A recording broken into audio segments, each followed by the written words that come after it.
evidence that we've gained that there was some type of relationship at some stage, and that's what we'll be alleging in court. Can I ask the officer in charge, would that be all right?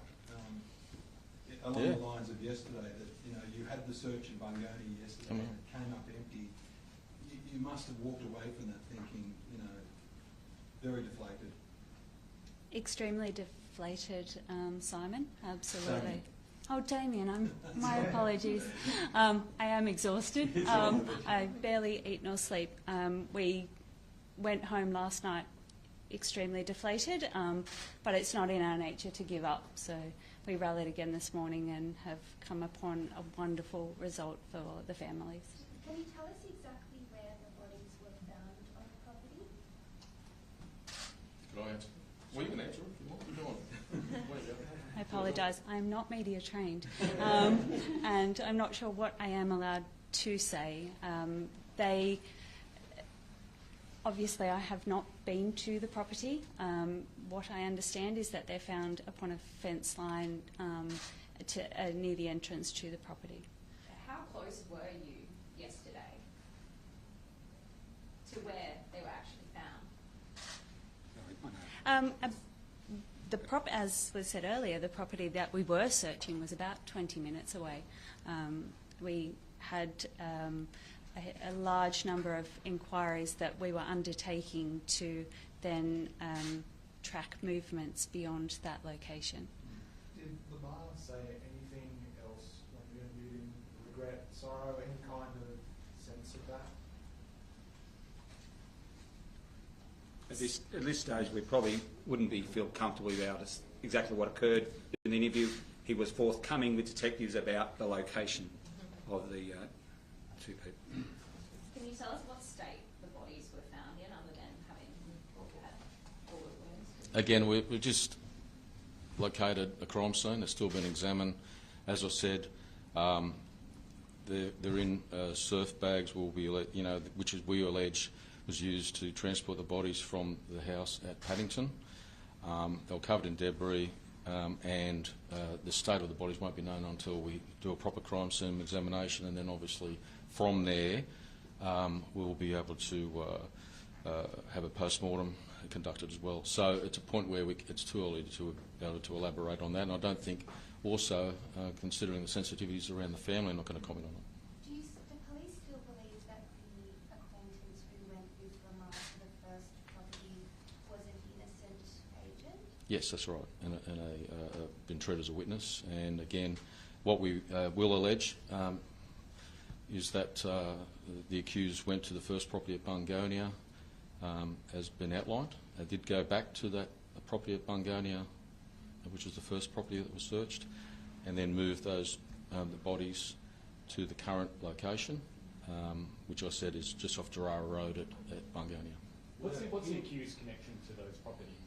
Is there any family connection, or why was it those properties in particular?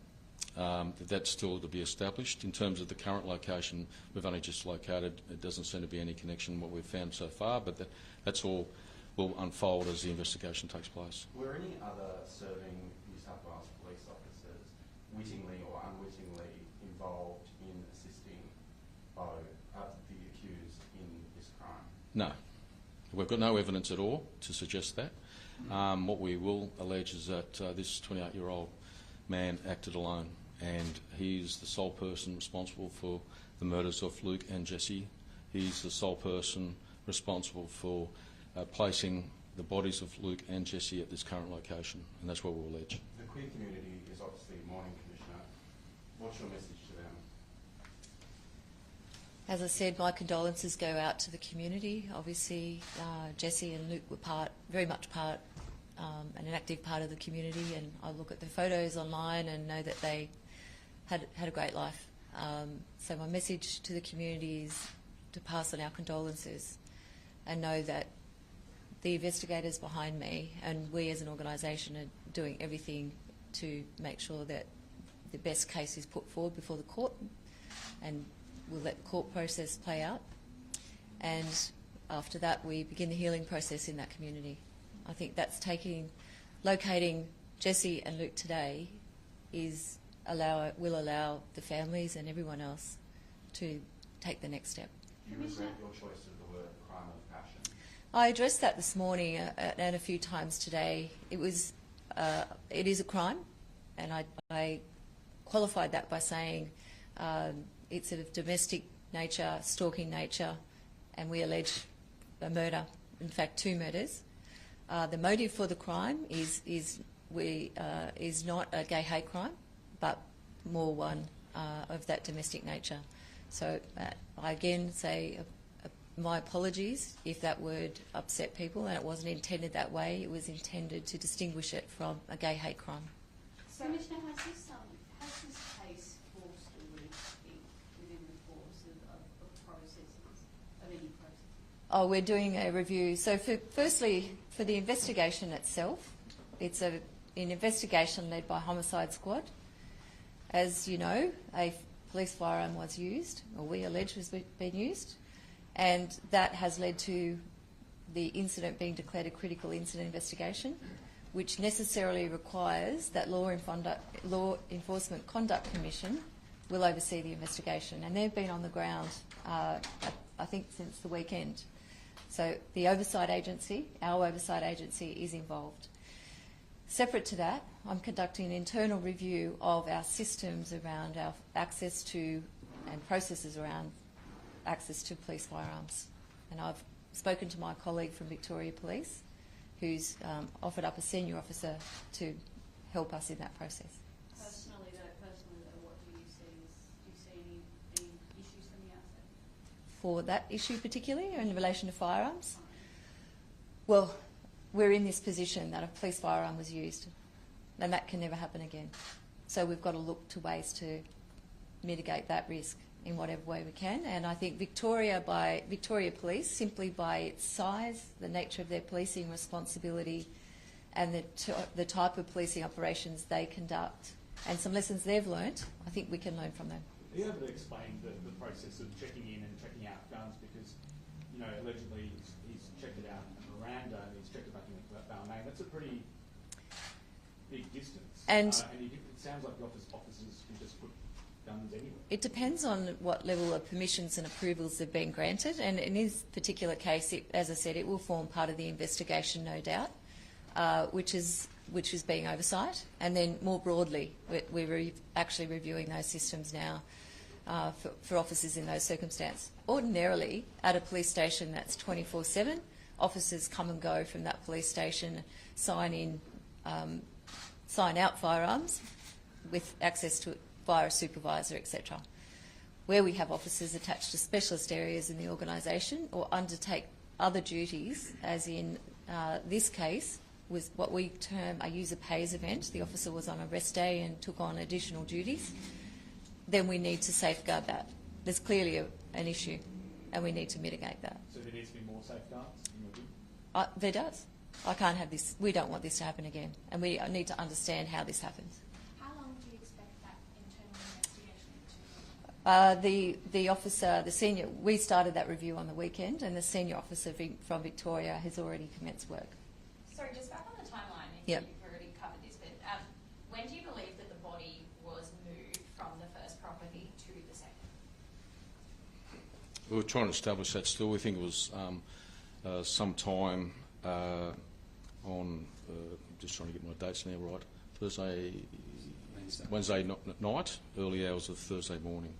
So we believe, that was what we allege, the accused went down to the Bungonia sometime on Wednesday afternoon, evening, came back to the Sydney area, then went back down again, and then moved the bodies to the current location. And you said they were found on a fence line, were they under? Well, as I said before, Gerrara Road, there's a driveway that goes up to this property, and there's a fence line there, and it's off the side of the driveway, covered in an attempt appears to have been made to cover the bodies with some rocks and debris, and that's all I can say at the moment. And what led you to the Royal National Park this morning, and did you find anything? We've had a mountain of information that's been coming through. We've had a large team of investigators and other police working on this, and obviously we have to look at all those all that information that comes forward and check the veracity. And there's also some searches of evidence that we still need to look at from some other movements that we still trying to establish. So, but really, today is about, the focus is on now the families, providing those answers over the coming hours and days in relation to the circumstances of Luke and Jesse's death.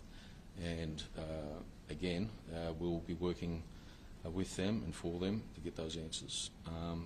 However, it's not going to just happen right away. I think everyone needs to be a little bit patient. There's going to be some time before we get those answers, but today's a breakthrough. It's an important outcome for the families. So it's an important outcome for the investigation. And you know, as things unfold, I'm sure there'll be further updates. Danny, I know there's a lot of information that's come to you about the behaviour of Beau with other people and things like that. Mm. Will police be alleging that there were escalation, perhaps break-ins, other contact from the accused and Jesse in the lead up to this? Oh, look, again, I'm not going to comment on things that are now going to be before the court. However, that's obviously an obvious line of inquiry, was his behaviour and his pattern of his behaviour prior to what we allege is a double homicide. And they're obvious lines that we are currently making and will continue to make. Danny, can you tell us how many bullets were discharged from the officer's block? No, all we can say is that, as I said the other day, we can confirm that a firearm's been discharged there, and today we'll be able to get some more answers about what you've asked in relation to whether a firearm was actually used on to kill Luke and Jesse. However, we can't establish at this stage how many bullets were actually fired from his firearm. All we can say it has matched the accused firearm, and that's important that we have made that ballistic match, and then it will unfold once we make more inquiries, especially after the crime scene's been examined and we have the post-mortem finalised. We'll be able to have some more answers for the family. And can you tell us what is the current status of employment for the accused with New South Wales Police? Is he suspended without pay? Without pay, I've been told by the Commissioner. Commissioner, can I ask you, given the high-profile nature of this case and just how much pressure has come in the wake of it, how relieved were you today when you heard the news that the police had been found? Very relieved because of the families. I've spoken to both families. They've arrived from interstate. They've been waiting for news, and each day, each hour was an agonising wait. So I'm relieved for the families. As the officer in charge has said and the detectives have said, we've been working around the clock on this for the families to find Luke and Jesse, and I'm pleased that we've found them. Of course, it's tragic and awful circumstance. But I think that as a parent, and I know when I spoke to Luke's mum, that's what parents want. They want to know where their children are. Commissioner, are you going to march in the Mardi Gras parade with the rest of the police this Saturday? Has there been a breakthrough? We went to a meeting today with Mardi Gras. It was a fruitful discussion. That's just the start of a discussion. So we'll continue. Would the police be happy to march without uniform? That's something we'll consider, and obviously I haven't ruled it out either, and those decisions, as the Commissioner, I can make those decisions, and I will talk with both the corporate sponsor and some of those officers to see how they feel. And they're, like a lot of us, we've all been rocked, and there's some positives that could come out of participating in Mardi Gras on Saturday, but it's early days, and we've got a few days left yet to work through this with Mardi Gras. Thank you. Thank you all. Thank you.